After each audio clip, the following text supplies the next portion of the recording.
a speech when people say nice things. Ooh, okay, hi, I'm Brie. Thank you, Natalie. That is my sister. It's been such an honor to know her. And like she said, we met among many other incredible, powerful women at a time when our industry realized it desperately needed reform and accountability.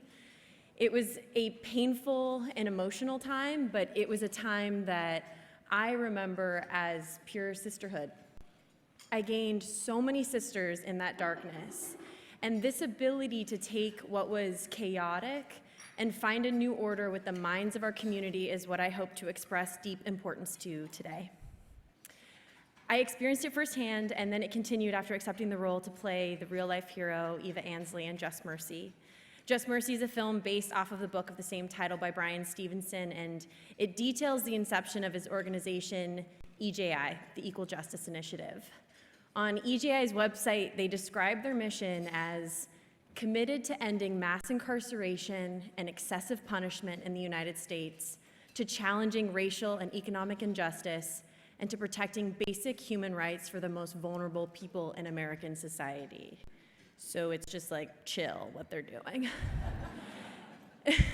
But how all of this began is of great importance to all of us because Bryan was in Harvard Law School, and while his peers were interested in fancy high-powered cases, Bryan's passion turned towards something that was hidden in plain sight: the inherent abuse of our system that was inflicted on poor communities in which a large majority was fueled by racism.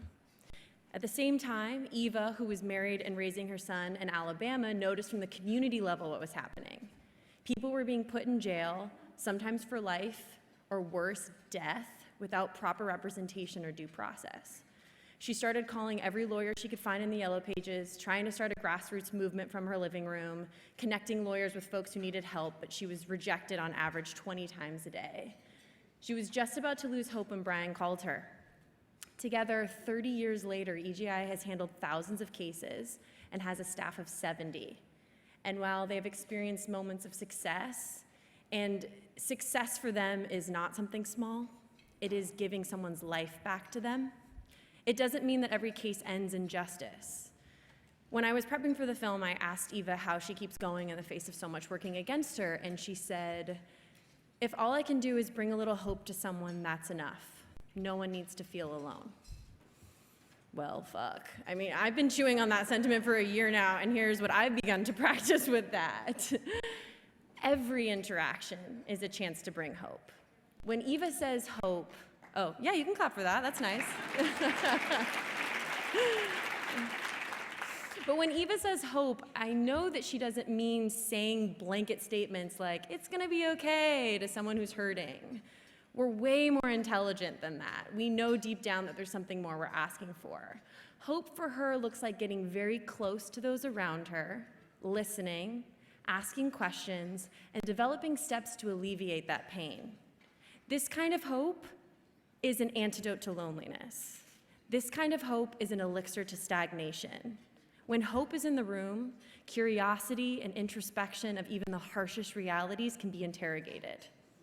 Eva reminded me to first look closely at my forever community, myself, and observe where my biases lay.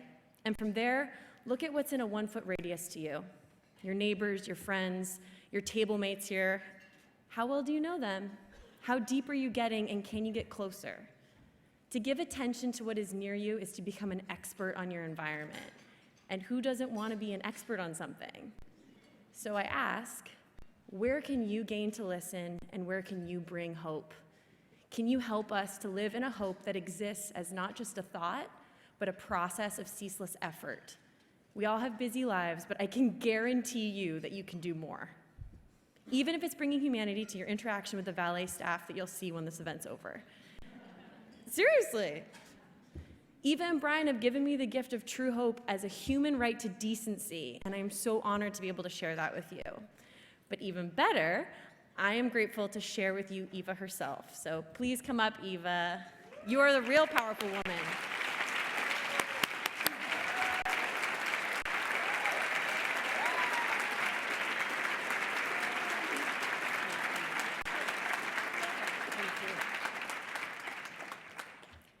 Thank you so much, Brie. That was a really incredible introduction. And hello, everyone.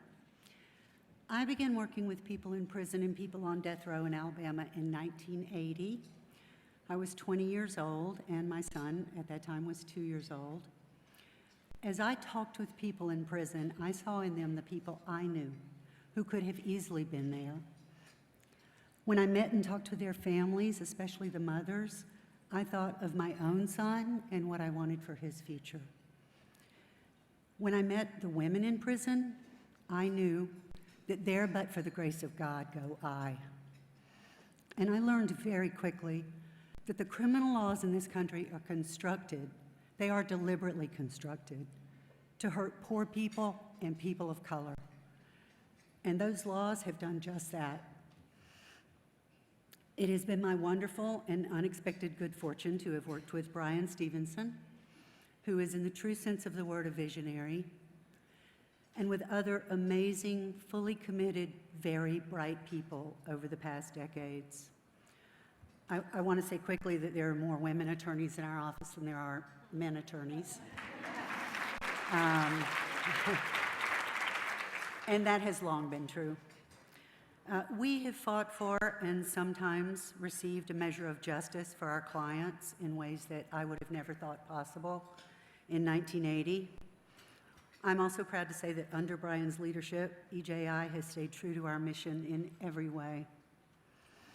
And with our Legacy Museum, which draws a very clear connection between slavery and mass incarceration, and the National Memorial to Victims of Lynching, both opened in 2018 in Montgomery, Alabama, because we're better. We have created meaningful opportunities to change the narrative on race in America. To quote Brian, truth and reconciliation is sequential. First, we have to tell the truth. I will end by saying that when we began this work, we could never have imagined the book, or the movie, or this room. But it's pretty wonderful, and we know this will resonate in important ways for a long time and will make a difference in the life of our clients. Thank you, Brie, for everything you did to make this possible, and thank all of you very much for being here.